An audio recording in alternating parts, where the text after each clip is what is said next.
यह कथा महाभारत के एक प्रसंग से प्रेरित है, जिसमें भगवान कृष्ण द्वारा दुर्योधन और कर्ण की दानशीलता की परीक्षा ली जाती है। एक दिन भगवान कृष्ण दुर्योधन के पास गए और उनसे कहा, है दुर्योधन, कर्ण को किसी भी धन से मोह नहीं है और वह यदि मांगा जाए तो सब कुछ दान कर सकता है। दुर्योधन ने उत्तर दिया, हे कृष्ण, तुम मुझे कभी सराह नहीं पाते, मैं भी किसी चीज को दान कर सकता हूँ। दान करने में क्या बड़ा बात है। भगवान श्री कृष्ण ने सोचा, क्यों ना एक परीक्षा लिया जाए।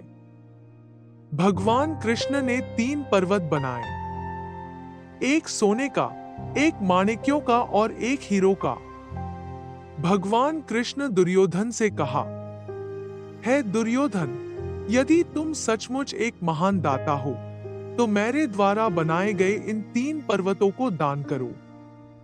फिर दुर्योधन ने दान देना शुरू किया, लेकिन 1 साल बाद भी वह केवल पहले पर्वत का एक हिस्सा ही दान कर पाया। दुर्योधन को लगा कि श्री कृष्ण शायद उनको धोखा दे रहा था, और जब भगवान कृष्ण आए तो उसने गुस्से में कहा, कोई भी इन पर्वतों को पूरी तरह से दान नहीं कर सकता। है कृष्ण, मुझे तुम अपमानित करने की कोशिश कर रहे हो। दुर्योधन की बातें सुनकर भगवान कृष्ण ने कर्ण को बुलाया और कहा, है कर्ण, सोने, माणिक्य और हीरो के इन 3 पर्वतों को दान करो।